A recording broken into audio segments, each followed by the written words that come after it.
저희 지금 다 잊고 있는 굉장히 거물이 한 분 계세요. 누굽니까? 우리 저희 고향 분인데 제가 고향 제주도인데 제주도 도지사를 하셨던 우리 원희룡 전 국토교통부 장관 처음에 이제 개항을 해 돌덩이를 치운다고 하셨을 때는 뉴스가 상당히 많았는데 제가 뉴스가 안 나와서 직접 검색을 해봤더니 검색을 해도 뉴스가 별로 안 나와요. 그래서 이분이 어쨌든 개항을 해 사무실까지 계약을 했으니까 뭐 출마를 하실 것 같긴 한데 설 이후에 본격적으로 사무실을 가동하겠다고 하더라고요. 그래서 실무진들이 다니면서 사무실도 좀 세팅을 하고 여러 가지 준비 중인데 상당히 좀 실무진들도 제가 몇 분 연락도 해보고 만났거든요.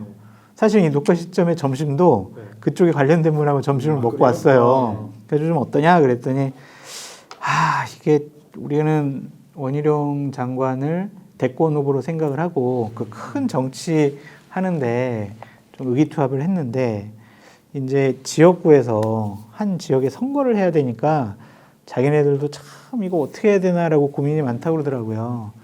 그래서 썩 사기가 높아 보이지는 않았습니다. 그러니까 지금 우리 고재석 기자님 말씀하신 것처럼 덜 주목받는 것에 대한 당혹감, 그리고 내가 과연 이재명을 상대로 개항이라는 좋지 않은 지역구에서 승리할 수 있을까라는 걱정과 두려움, 여러 가지 복합적인 감정이 있는 것 같아요. 그래서 지금 본인도 좀 힘들어하고 있지 않나 생각이 듭니다. 근데 이기지 못하더라도 우리가 사실 이기지 못할 거라는 전망은 많았는데 의미 있게 지면 그래도 뭐 대권 가도에는 도움이 되는 거 아닙니까? 한국 축구가 어제 아주 충격적인 패배를 당했잖아요. 의미 있게 4강 오랜만에 갔는데 그게 뭐 의미가 있어요? 뭐? 좀 이 말씀대로 멋지게 지면 무슨 소용이냐 딱 맞는 말. 이 말씀대로 하면 요르단은 이재명 대표가 되는 건데 정치는요, 정치하려는 사람이요, 배지 안 달면 정치를 못해요. 정치를 하는데 왜 아름답게 져요? 그거는 정말 지역감정 탁파를 위해서 대선 후보급의 사람이 아주 의미 있는 도전을 했을 때 원희룡 장관이 호남에 가서 도전을 해가지고 지역주의 타파, 호남에 우리 국민의힘의 깃발을 꽂겠다. 그런 큰 명분이 있으면 맞지. 근데 그건 아니잖아요, 지금. 지금 어쨌든 이재명 당대표랑 붙음으로써 자기 몸값도 좀 높이는 거 아니야? 대선 후보급으로 인정받으려고 하려는 거 아니야? 그런 인식을 주고 있잖아요. 선거는요, 지면은 바보예요. 정치는요, 배지를 못 달면 사람 취급을 못 당해요. 그럼 이제 만약에, 그럼 가정을 해봐요. 4월 10일 날 딱 밤 한 12시 됐는데 원희룡 장관이 졌어. 그럼 다음날 뭐 해요? 인터뷰? 언론 인터뷰? 우리 신동아 나와가지고. 여기 나오셔서 여기도 고수 나오셔서 나중에 이제 선거 뒷얘기 듣고. 끝이에요, 그게. 뭐예요? 무조건 배지 달아야 하는데 저는 과연 원희룡 장관이 적절한 선택을 했느냐. 그 부분에 대해서는 좀 회의적입니다. 확실히 그 김부겸 전 총리가 이제 지역주의 깨겠다고 대구에 문 두드린 거랑은 좀 다른 느낌인 것 같긴 해요. 그냥 무슨 대의라기보다는 그냥 내가 이재명 잡아서 한번 떠보겠다 요거였던 것 같은데 만약에 본인은 지고 당은 그래도 적당히 성과를 거두면 그게 최악의 경우 아니에요? 그렇죠. 그러니까 참 깝깝할 거예요. 2027년도까지 본인도 이제 대선에 출마하는 게 마지막 꿈일 텐데 배지 없이 어떻게 주목도를 유지해 나갈 수가 있느냐. 그거는 쉬워 보이진 않아요. 과연 윤석열과 한동훈 우리 현역 의원들로 출마자들한테 조언을 해주신다면 어느 줄을 설 것이냐? 아니, 한동훈 비대위원장한테 줄 서야죠, 무조건. 두분 다 너무 무조건이라 표현하셔서 대통령님 좀 이미 패권 넘어간 것 같은데요? 그렇죠. 그러니까 예를 들면은 이원모 네. 그 인사비서관인가요? 그 사람이 이제 강남을에다 공천 신청을 했는데 기사 한 줄 나왔었잖아요. 대통령께서 불쾌하게 생각하시었다. 채널에 나왔어요. 이렇게 됐잖아요. 그러면은 대통령이 자기들 참모도 잘 챙기지 않네? 이런 인상이잖아요. 그럼 어떻게 하겠어요? 한동훈 장관한테 줄 서야지. 무조건 한동훈 비대위원장에게 줄 서십시오. 네. 예, 더불어민주당 얘기로 넘어가 볼 텐데요. 기로에선 이재명. 이재명 대표가 과연 어떤 운명에 처할 것인가 굉장히 궁금증인데 지금 친 이재명계 공세가 상당히 거세지고 있어요. 지금 하나의 뭐 확인된 사실은 아닙니다만 지금 아직 녹화 시점에서는 이현주 전 의원의 그 행보가 어떻게 결정이 되진 않았으나 이현주 의원 복당을 추진하는 이재명 대표의 속내가 같은 지역구에 있는 광명의 양기대 의원을 속된 말로 좀 날리기 위한 자객 공천을 하려는 게 아니냐 이런 얘기도 나오거든요. 그런 목적이 아니었더라도 그렇게 일이 진행될 가능성이 높아 보여요. 그러니까 민주당 내부 얘기를 들어보면 이번에 비명계 사람들을 배려한다. 이 사람들을 공천을 그냥 넉넉하게 준다. 꿈도 꾸지 말라고 그러더라고요. 이재명 당대표는 오로지 2027년에 대선 출마를 목표로 하고 있기 때문에 보다 더 많은 내 편, 내 사람, 나를 옹호하고 보호해 줄 사람, 그런 사람들을 이번에 배지를 많이 달게 해주는 게 목적이지 당내 통합, 화합보다는 내 사람 챙기는 것이 이번 총선의 가장 큰 목적이다. 그렇게 얘기를 하더라고요. 그래서 앞으로 봐보세요. 아마 조금이라도 이렇게 비명계라고 옷이 스쳤던 사람들도 공천 못 받을 가능성이 높아요. 근데 사실은 전략적으로 보면 예를 들어 임종석 전 실장 같은 경우는 공천을 주는 게 이 모양새는 괜찮지 않아요? 그러니까 문재인 대통령도 그냥 직접적으로 임종석, 노영민 이렇게 전직 비서실장들 언급은 안 했더라도 아유 우리 민주당은 명문 뭐 이러한 정당 아니겠습니까? 아유 저희 이재명 당대표님 중심으로 이렇게 총선 치러야 되지만 우리 나 문재인도 여기 어느 정도 지분이 있어요. 그러니까 우리 사람 좀 알아서 잘 좀 챙겨주세요. 그렇게 얘기했을 것 같은데 그래도 일부 친명 세력들이 말이야 임종석, 노영민 당신들은 윤석열 대통령 만드는데 여러 가지 좀 노력은 하지 않았지만 그렇게 좀 방치한 거 아니야? 그런 사람들은 좀 결단해야 되는 거 아니야? 이런 식으로 민주당 공관위원장이 얘기를 하잖아요. 이건 뭐겠어요? 불출마해라. 출마할 거, 공천 받을 거 꿈도 꾸지 말아라. 이런 협박이거든요. 문재인 대통령 만나고 나서도 공관위원장이 그렇게 얘기했다는 것은 그러한 비명계들은 확실하게 이번에 정리하겠다라는 강력한 의지의 표현이다라고 볼 수가 있어요. 임종석 전 실장 같은 경우는 또 품었을 때 뭐 대의라도 보여줄 게 좀 확실히 있으면 또 모르겠는데 사실 요즘에 뭐 586 용태론 이런 얘기 나오고 있는 상황에서 굳이 껴안을 이유가 있을까 저는 그런 생각도 들더라고요. 없을 것 같아요. 이 부분과 관련해서는 이재명 당대표와 한동훈 비대위원장의 이해관계가 합치되는 것 같아요. 586 정치 청산. 딱 좋잖아요. 임종석 실장은 그러면 임종석의 선택지는 뭐예요? 임종석 실장한테 전략을 조언해 주신다면? 생각 안 해봤는데요. 전 그 예전에 김무성 대표님이 해주신 말씀 중에 청년들 그 간담회에서 논란된 거 있잖아요. 인생의 좋은 경험이라고 생각해야지. 뭐 어쩔 수 없어요. 뭐 어쩌겠노. 인생의 좋은 경험이라고 생각해라. 방법이 없다. 좀 환갑이 넘으신 분인데 거의 환갑이신데 우리 임종석 실장님도. 그러니까 이제 되게 곤혹스러워지는 거죠. 그러니까 추미애 전 장관과 또 한판 붙고 있잖아요. 너 때문에 윤석열이 대통령이었어. 아니야, 네가 너 때문이야. 막 이렇게 서로 손가락질하고 있잖아요. 그러니까 이게 참 좀 볼썽사나운 일들이 벌어지고 있어서 곤혹스러울 거예요, 임종석. 사실 이제 다 우리가 상상이긴 한데 과연 그럼 추미애 장관은 어디서 출마를 할 것이냐.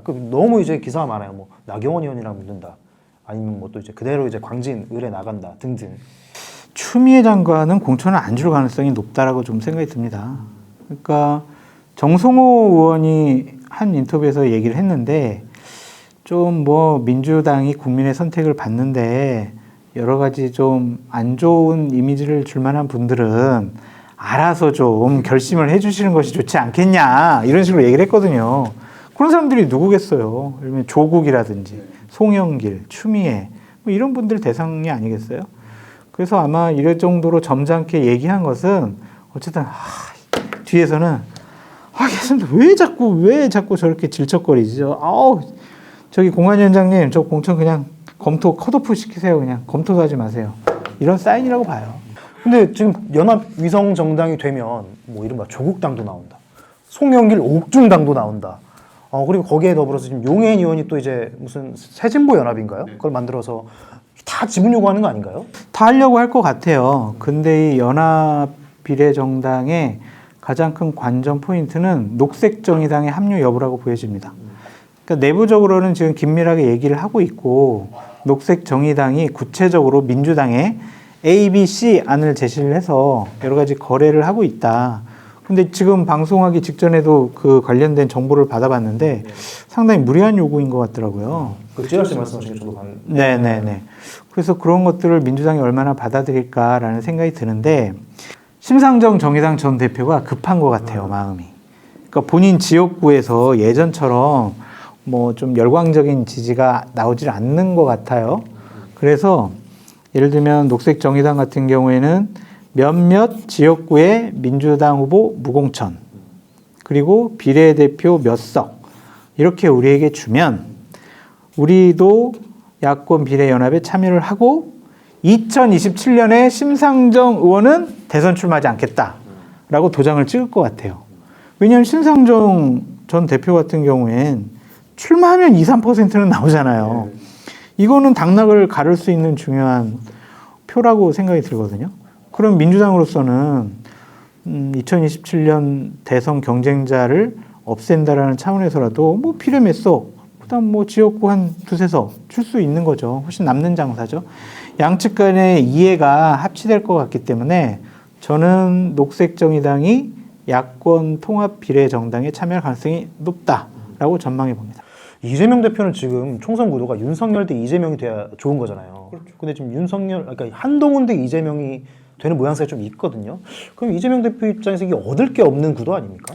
얻을 게 없지만 그래도 믿고 있는 것 같아요. 우리가 그냥 원만하게 어느 정도 공천을 하면 윤석열 정권에 대한 심판 여론이 높기 때문에 우리는 이길 수 있어. 근데 막판에 갔는데 우리가 조금 이길 수 있는 가능성이 낮아져? 그럼 나 히든카드 써야지. 나 그냥 공천 끝나고 나서는 그냥 당대표직 사퇴할게. 국민 여러분, 저 이재명이 밉더라도 윤석열 정권 심판을 위해서 야권에게 힘을 모아주십시오. 저희들 제대로 견제하고 잘하겠습니다.